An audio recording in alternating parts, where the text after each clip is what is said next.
بسم الله الرحمن الرحيم. الحمد لله رب العالمين، والصلاة والسلام على أشرف الأنبياء والمرسلين محمد بن عبد الله وعلى آله وصحبه أجمعين.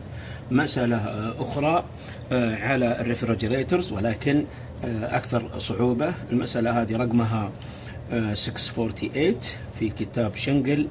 اللي ما عنده الكتاب يسوي بوز وينقل المعلومات ويبدأ يحل معايا ويرجع يشوف الحل إذا توقف. يقول لك water enters an ice machine. اوكي، ice machine معني ثلاجة. اوكي، يدخل ب 13 درجة مئوية ويخرج بناقص 4 درجة مئوية.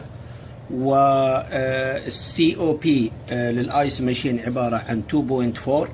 اوكي، السي او بي اوكي let me خليني يا حبايب احط هنا الداتا.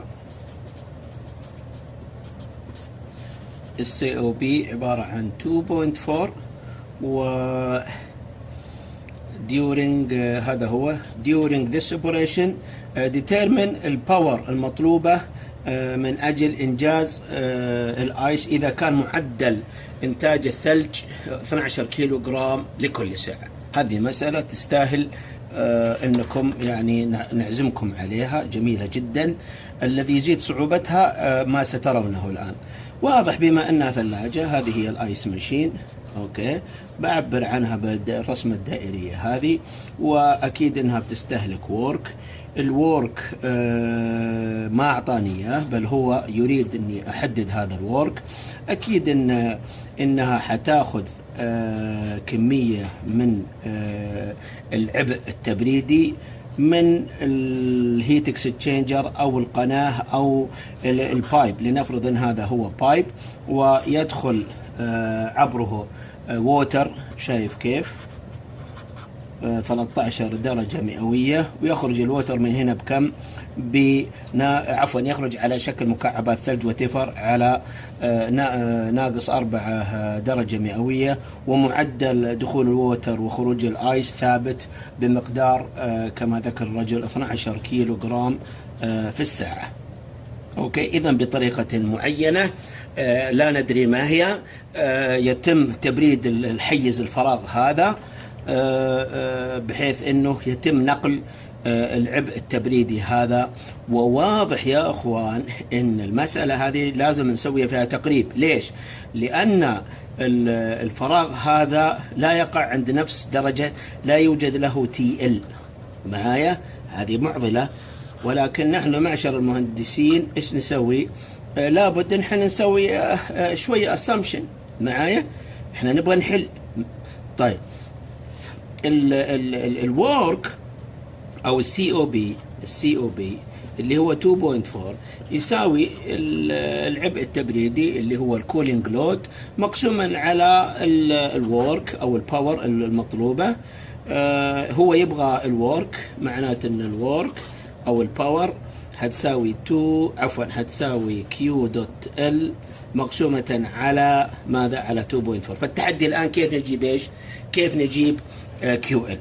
بكل بساطة، جدا بسيطة. ليش؟ بس أنا حترجعكم إلى شابتر 3 حق الخصائص، وحرسم لكم الشكل هذا لربما يؤذي البعض، ولكن يعني لا بد من التذكير. أرجع وأذكرك بالدوم هذه إذا تذكرها حقة الووتر، وأذكرك بأنه كان عندنا المناطق الثلاث هذه، واحدة منها هنا غاز أو فيبر، هنا ميكستشر إذا تذكرون، هنا ليكويد، هنا ليكويد زايد آيس، وهنا آيس، وهذه بالصفر المئوي.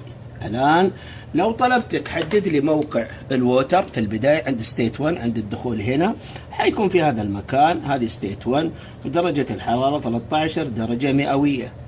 حيبرد، حتنزله انت الى نقطة 2 اللي هو عند صفر مئوي. هذه 1 جزء من العملية.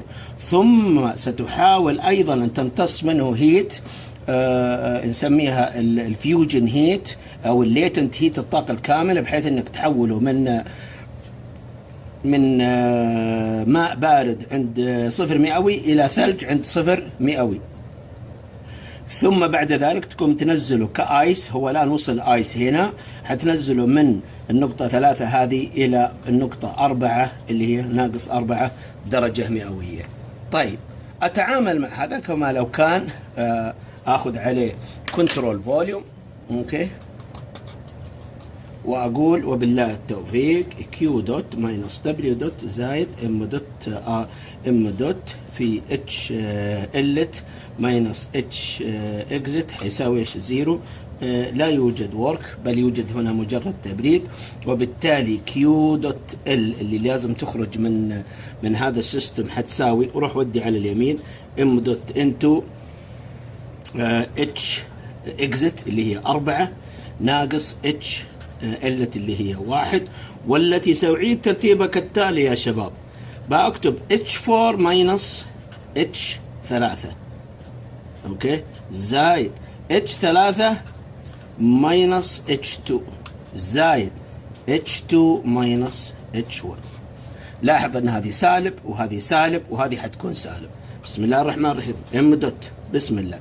الآن هذا سلمكم الله صلب كما ترون، الآيس من 3 إلى 4 صلب، وبالتالي أستطيع أعبر عنه بإيش؟ بسبيسيفيك هيت into T4 minus T3 زائد من H3 إلى H2. شايف كيف؟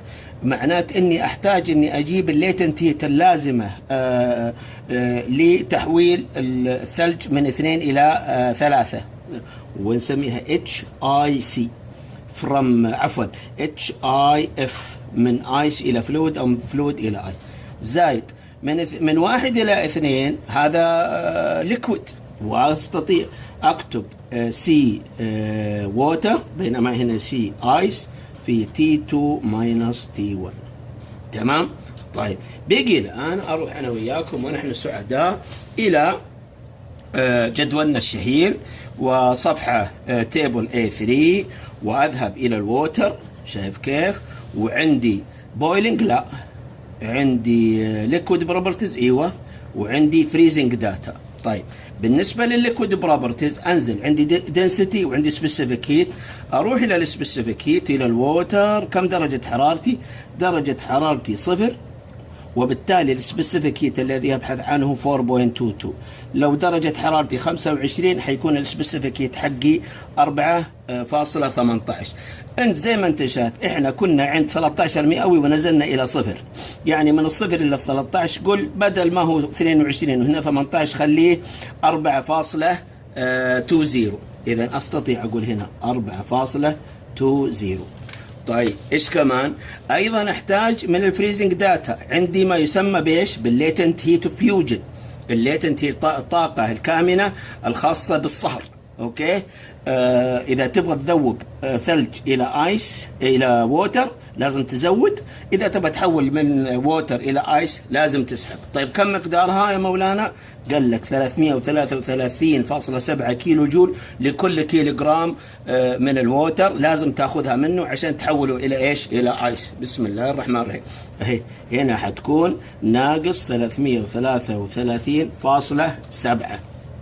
طيب الايس من فين اجيبه؟ قال تروح للصفحه التي تليها. تذهب الى الصفحه التي تليها عند الايس، اوكي، وتذهب الى 0 مئوي اللي هو 273 وتقرا السبيسيفيك هيت كما ترى.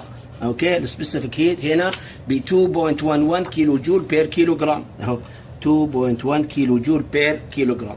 طيب نقفل القوس اول شيء هنا الكبير والام دوت هنا. تي 4 يا شباب ناقص تي 3 ناقص 4 ناقص 0 بكم؟ بناقص 4 زايد.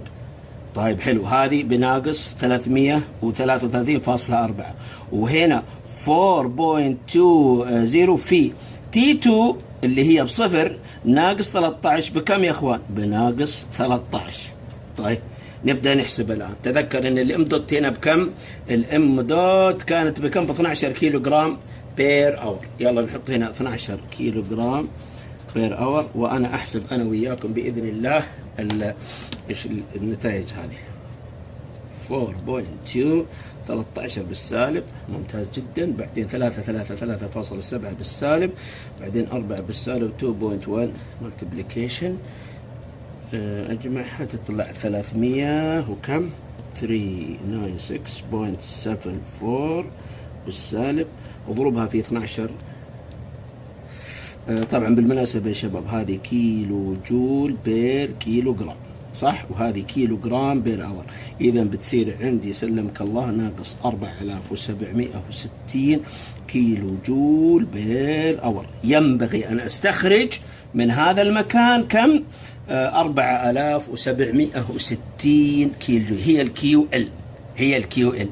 ممتاز. أقدر أرجع هنا فوق وأكتب 4760 مقسومة على سلمك الله على 2.4 يطلع لي كم يا حبيبي؟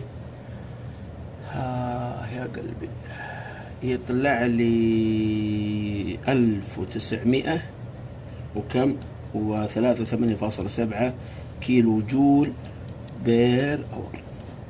طبعا لازم نقسم على 3600 إذا تبغى، بحيث نحن نحولها إلى كيلو واط، فهذه تطلع في الأخير 0.55 كيلو واط.